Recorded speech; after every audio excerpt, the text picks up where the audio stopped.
now tapped in with the introspective father and son duo. Last name may be strange, but never strangers to the game. Adjust the listening devices and keep it loud. Coming in, flex. I just wanna win, LABB, who we running with, 2233, I'm on 10 again, state your name. Hello, and welcome to another installment of No Strangers to the Game. Today's episode is entitled Role Models. We're going to be discussing our kind of celebrity role models in our lives, the roles that they should or shouldn't take in our lives and in our society. So to get us started today, I wanted to ask you I know we're not people that idolize people a lot. We don't look up to a ton of people because they're humans at the end of the day. But have you ever had any, celebrity or famous role models that you've looked up to, from childhood or even to now? Yeah, I've had some people that I looked up to and, admired. One, I would say it was two in terms of athletes. Dr. J, one of my favorite athletes. I've always looked up to him as far as just sophisticated, intelligent, a classy type of person. And obviously I liked the way he played basketball. And he always seemed to, send a positive image. The way he, handled his business, his approach to things always seemed to be professional. I haven't really heard or ever heard of anything that he's done that was, kind of scandalous. And so he was one of, I would say, my role models, or someone that I looked up to and admired. Obviously, Marcus Garvey, not that I've ever met him, just because of what he did and his ability to organize and build an organization that was as powerful as the UNIA. So those are two that I can think of off the top of my head. Obviously there's more that people that I admire and look up to, from Malcolm X, Martin Luther King, so on and so forth. So How about you? Yeah, you definitely know my role models, the people that I look up to. Number one, the biggest is LeBron James. That's been my biggest role model, someone that I look up to and admire for a long time now. And it all started with basketball. I love the game of basketball, and he's obviously, one of the greatest players, in my opinion, the greatest player of all time. But I think more so when I really began to look into who LeBron James was off the court, at least is what we can see in the, media or, from what he allows us to see of him. I really liked the things that he was involved in, the things that he was doing. From a philanthropic perspective, he's obviously, at least like I said, once again in the media, he seems to be a very giving person, somebody who's interested in helping our community in particular, and just seems to really want to actually create change. He doesn't just donate money and kind of, allow that to speak for itself. It doesn't seem like something he's doing for a tax write-off. He's really engaged in wanting to make a change. I think number two is his business savvy. The moves that he's made, some with his team, some of his close friends and people that work with him. I just think as a whole person, he's someone that I can look up to and say, that's kind of where I see myself going. Being a part of a lot of different things, but doing them all really well. And that seems to be, at least from the outside looking in, how LeBron James carries himself. And that's someone that I can look up to. One other role model, I don't even know if it's a role model, but someone I admire greatly is J. Cole. And it's funny because, J. Cole is a really kind of out of the limelight type guy. He doesn't allow people to see much of him. He's got a wife and kids and nobody knows what they look like. Nobody's ever seen them. He doesn't, if he is a philanthropic person, it's not super in the media. It's not talked about a ton. He doesn't, publicize it. But I just think through at least through his music, he's my favorite artist. Through his music, from what when you listen to someone's music, you're getting their perspective on the world. It seems to be a perspective I can agree with, and some of the things he says about the world I can agree with a lot. And so for that reason, I admire him. So those are my two biggest, role models. But it's funny because I guess the reason we even wanted to talk about this is really what role should they play, or what role do they play? I know you're not the type of person to, idolize anybody. It never gets to that level for you. And I wouldn't say I'm not either. I guess LeBron's probably the closest it gets. But what role did those athletes or the people you said that you looked up to, what role did they play in your life if it wasn't idolizing? Was it just a deep admiration? Did you want to emulate some of their traits? What did they mean to you? Well, it was definitely a deep admiration, and I wanted to emulate some of the things that they did. Like I said, with Marcus Garvey, even though he was, years before I was even born, the things that he did, I just saw how he organized. I mean, in early 1900s, he was able to organize and put together an organization of over 1 million people globally. No internet, no access to a whole lot of technology, but he was just that powerful in his voice to be able to bring people together and have a vision and a cause that was beneficial to our community. I mean, some things took place that, obviously brought him down, unfortunately. But overall, I just liked the way he organized and planned and how he saw a vision. And in a short period of time, he was able to, bring people together to begin to manifest that vision. As far as Dr. J, I mean, largely, I just liked the way he played basketball. I just liked the way he carried himself. He was just kind of cool, and so it was just like, the way he dressed, the way he talked, you just, as a kid, you grow up and you see someone that does something and you're like, oh man. And then you watch him more closely and you're like, okay, I really like this dude. He's cool. He made, investments early on. I think he had ownership in Coca-Cola. So from a business standpoint, he was doing some pretty impressive things. But overall, just how he carried himself. I had never heard him speak on any political issues or anything of that nature, but just the way he, handled himself, to me, I admired that. So those were the things that really kind of made me, look at those two in the way that I do. So I think a lot of people nowadays actually allow themselves to get to that level of idolizing celebrities, people that they look up to, and they just kind of come consumed with their lives and really just want to, I guess, be them. I think that's something you see a lot with my generation. Me and you, and I guess we can be considered skeptical people. So I want to ask, and I feel like I already know the answer, but do you think that's the main reason you've never allowed yourself to get to that level of idolizing somebody or allowing that to kind of, allowing them to kind of consume your life, is because you understand and you're skeptical of the fact that they're human, they make mistakes like everyone else. I don't necessarily need to be consumed with somebody else who's really not that much different than me.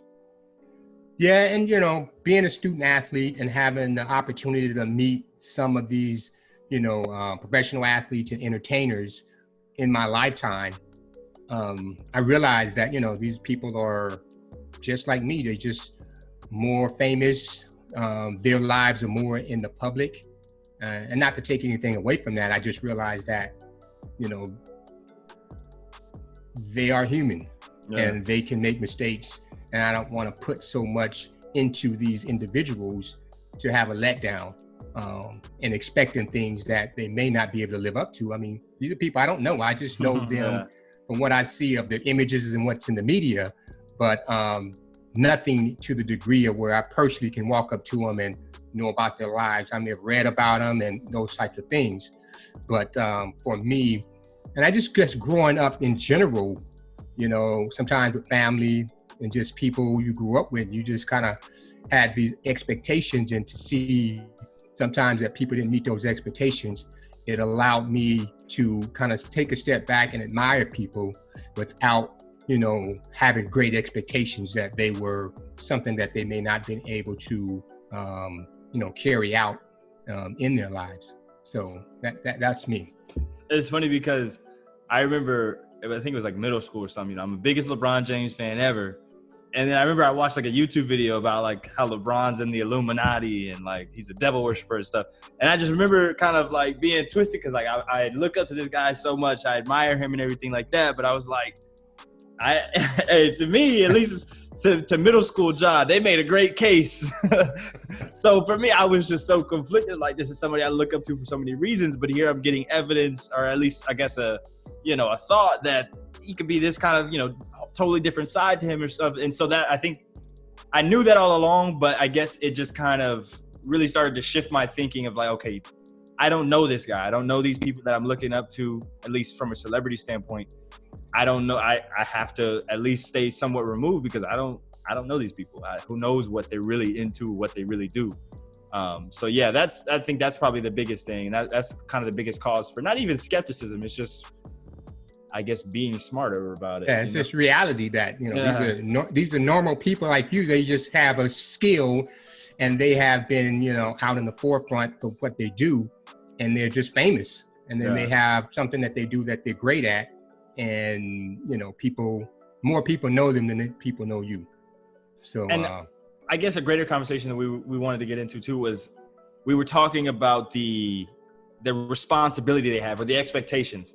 And so I guess over the last, who knows how long, but I guess recently, not even recently, I guess throughout time, we've seen athletes and celebrities and people in power or people of great wealth and fame and fortune be seen as role models and people look up to when it comes to social justice issues, world peace issues, things, just world issues. We expect them to kind of lead, I guess, and really tell us how to go about things. And so with this latest, I guess, movement of social justice, we saw people kind of take exception to the fact that there were some celebrities or I guess people of fame and fortune, like we talked about, that weren't really at least vocalizing what they felt or their sentiments about the movement. Mm-hmm. Do you think that's a requirement? No, it's not a requirement. I mean, I think you should do what you're comfortable in doing.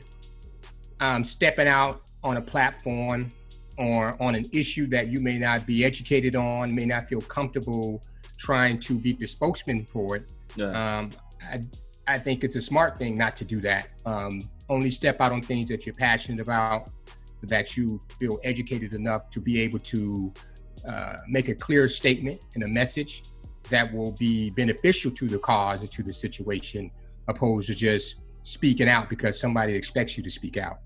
I think with athletes and entertainers and celebrities, the thing is that they have a way of reaching a large mass of people with an image or a message that someone that's working behind the scenes for 20 years can only reach a portion of.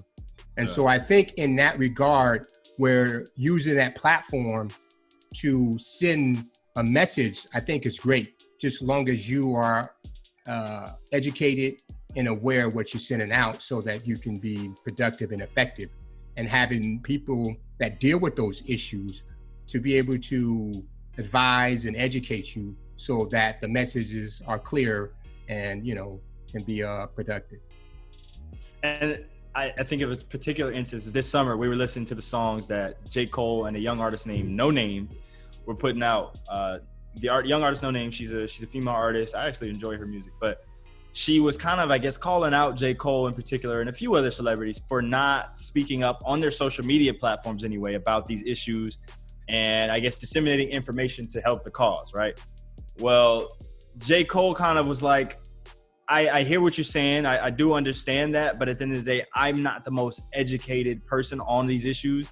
I don't think I should be someone that people go to get that information or to get that sense of guidance. And so it kind of begs the question, what is that balance of using the platform that, your fans and these people have given you to, I guess, help the cause that you feel is really important? And then the other side of it is like, I mean, we're asking an artist who makes music for a living to become a social justice leader. Is that something that he should be required to do, or we should even ask of him? No, I think if you're working together and people who are working on certain issues, you may want to approach someone who has a voice to be able to say, look, I know you're not the most educated on this, but here is a message. Can you get with it? It's almost like an endorsement, right? So Nike comes to an athlete or an artist and say, hey, we want you to wear our shoes and we want you to do this commercial because we know millions of people love you. Millions of people will probably purchase our shoes because you're wearing this shoe. And I think the same can be done with various issues, but you can't rely on the artist or that entertainer or athlete to be the most versed and educated. For them, it would just be, this is a way to get more people to be aware of what the situation is. And then now you bring in the people who are actually working on it on the ground to be able to talk more in depth about those issues and those concerns. So now that nothing gets left out. Unfortunately, we're a society of sound bites.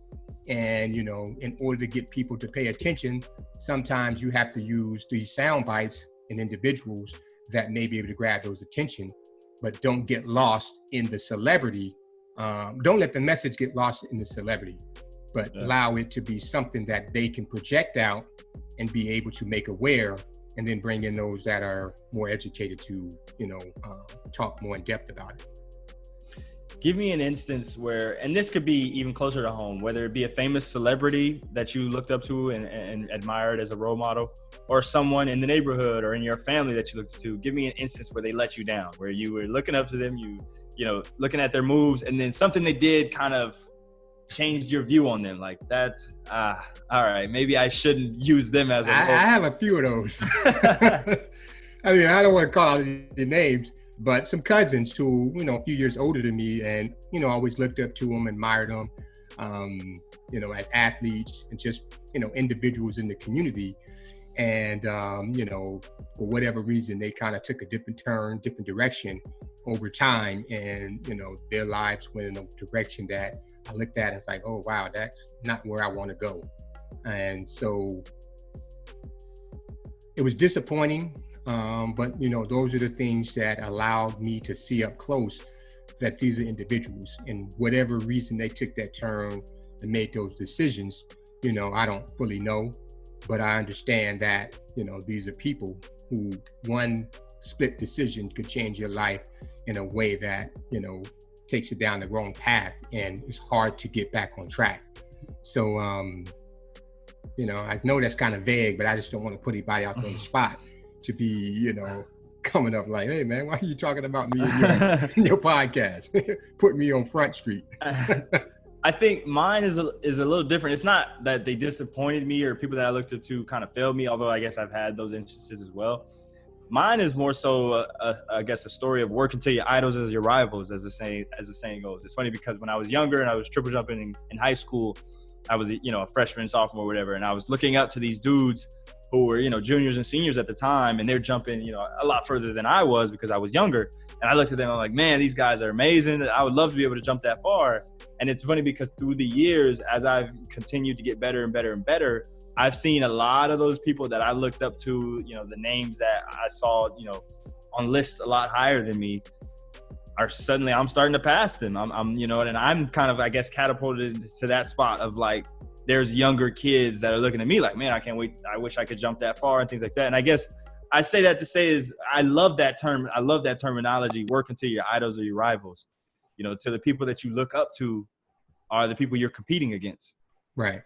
Because, you know, especially, I mean, it's true to sports, but it's also true to life in general. If you look up to, you know, some investor or an artist or whatever it may be, if that's something you want to be like, you know, you don't necessarily even have to copy their path, but use them as a measuring stick to, at least for me personally, this is what I do, is I use them as a measuring stick to how I see my success and how successful I want to be. And not that I'm trying to be them, but at least knowing that this is somebody I look up to. And if I can get to the level they're at, then I think I will have achieved some success.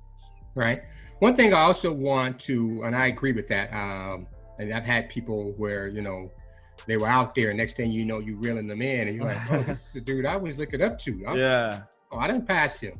So those are some things that are, you know, from a goal-oriented perspective, you know, it really helps your confidence and allows you to elevate and continue to say, okay, I caught these guys. Now I can go to the next level. Now, what's the next group? What's the next level that I need to try to attain? But one of the things I want to touch on is we're talking about role models. And I remember years ago, this was before you were born, I remember Charles Barkley made a commercial talking about, I'm not a role model. Yeah. And I think what he was really trying to say is that, you know, don't have your kids look up to me. You know, I may make some mistakes. But where I disagreed with him is that he is a role model, whether he's a good one or whether he's not so good, and whether he chooses to be. people are going to see you and they're going to make up their mind on whether I want to emulate this person, whether I want to admire that person. So we're all in some sense a role model to somebody. Yeah. Whether that's something, a responsibility we want to take on, you know, and sign up for is really not the point. The point is that people want to look up to you and they're going to make up a decision, make their mind up. You know, I like this guy. I like how he moves. So I'm going to pattern myself after him or her, in which now, you know, I can see myself being like that person or growing to be able to do the things that that person is doing. So basically what I'm trying to say is that you are a role model, whether you sign up for it or not, just because people are watching you, particularly if you're out in the public. You know, you're a role model to your young sister, you're a role model to probably young people on your campus, people in the community that you came from, you know, seeing that you're out there, you know, a Division I athlete, and probably look up to that and say, you know what, you know, if Ja can do it, you know, that's something I can do. And they look up to that and they see and they read the headlines and they see the, you know, the sports page of what you're doing. And I think it gives them the confidence and motivation to strive to do those things. So, you know, you won whether or not you sign up for it. And that's leads me into what I wanted to talk about next, is being a role model and the balance between being true to yourself and allowing the role model role to, I guess, influence your decisions, and for the good or for the bad. Because sometimes your own thoughts and your own ideas of what you should be doing may be wrong. But I guess sometimes if you consider, hey, I have people looking up to me, what decisions would I make knowing that, with that in mind, that they're kids or younger people or anybody in general who are really looking up to me, what decisions should I make now? But I guess I also wonder, I mean, where does the line get drawn of, like, I'm making decisions for others, you know, I'm living my life for other people as opposed to doing what would make me happiest or doing what would fulfill me the most? I don't know if there's necessarily a line that has to be drawn. Because if you're an individual, people at some point know that you're capable of falling short, making mistakes. And I think you have to be obviously true to yourself. And I think as just a normal, everyday person or a celebrity, you're going to think about doing things that I guess are in your best interest. And sometimes you may get caught in a situation where you do something that probably not in your best interest, and that's going to shed negative light on you and may disappoint people that look up to you. And so with that being said, I think that to me, it's another filtering process to where you can begin to look and say, okay, if I do this, if I make this decision, what is the impact going to be?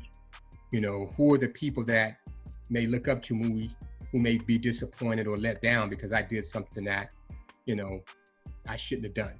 Yeah. And hopefully it holds them accountable and to a higher standard so that they make decisions that don't, you know, disappoint themselves, first of all, but also the people that look up to them.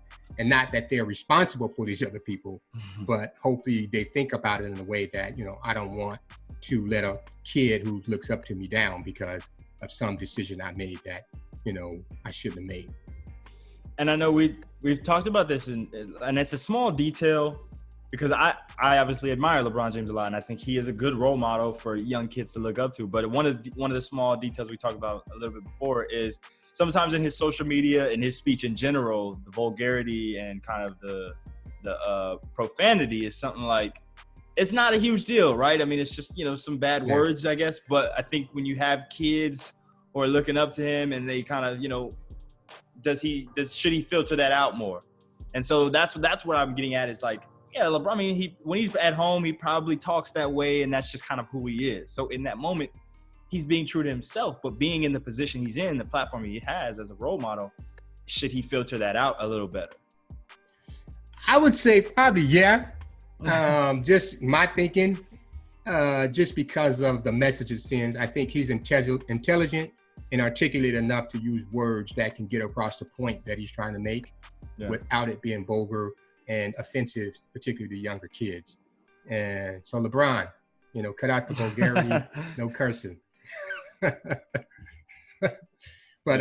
no, I get your point. I mean, like we all do, And what has happened is that their lives have become, no pun intended, but in a bubble where everyone sees them. Every little thing they do, they can put it out on social media. And so, you got everyone across the globe who has access to it can know exactly what he's thinking at a given time. And I think with that exposure and with that type of intimate connection with people, I think it's something that may want to consider.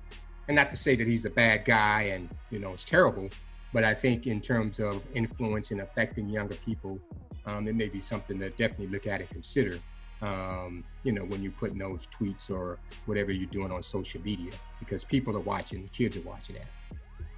One thing I wanted to, and I don't even know if this is a question per se, but so we talked about this a couple of times. Kobe Bryant, somebody for, most of my life, I, for whatever reason, did not like them. I didn't like his style of play as a basketball player. I thought he could be, I think there was a lot of things about his personality that I didn't like, but I had an appreciation for who he was.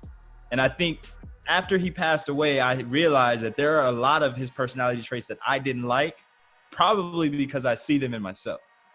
And so in that way, I don't even know if there's a term for it, but he's like a reverse role model. It's like, this is something I don't want to be, but it's something I see in myself.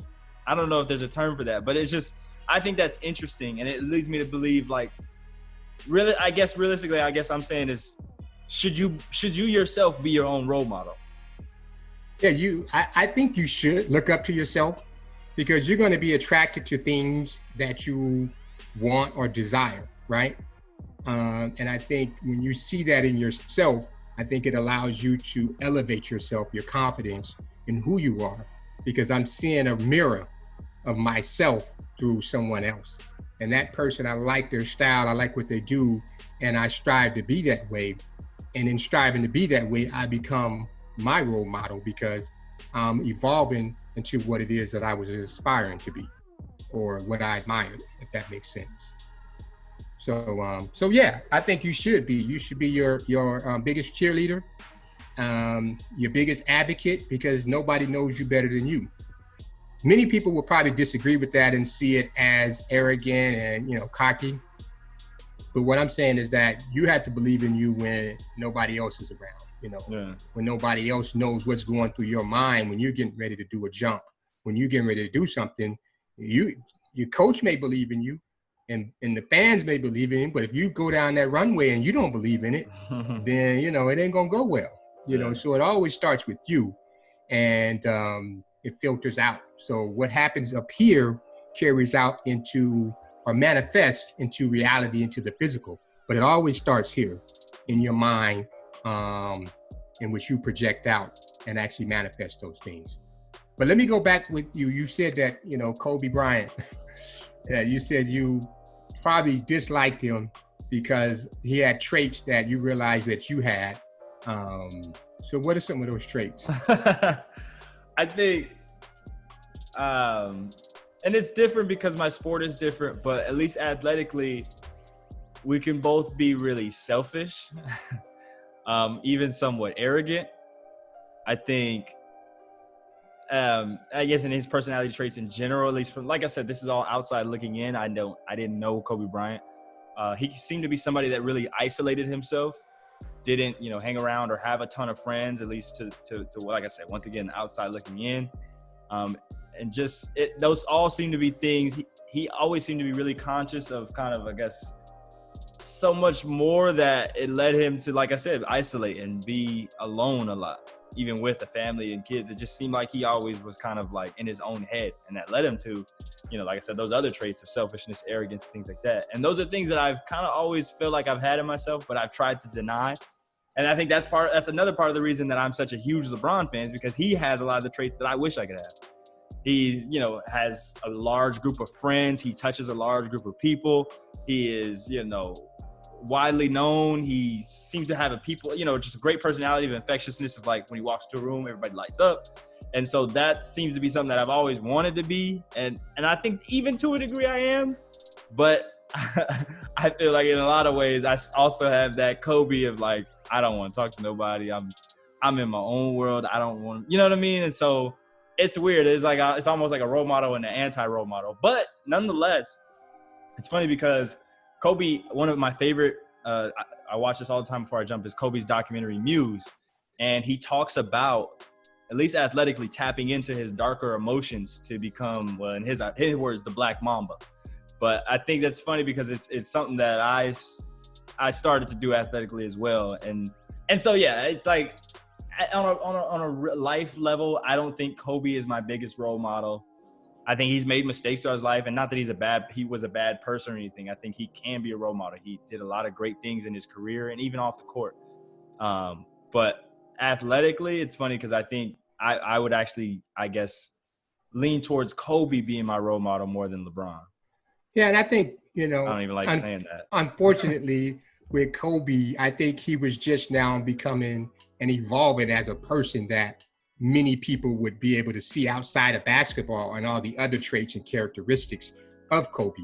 His intelligence and his ability to see things and to be critical, have a critical eye, to be creative, and all these things that you begin to see after basketball. I really thought when he was done with basketball that he would struggle because he just seemed so, and basketball was his life.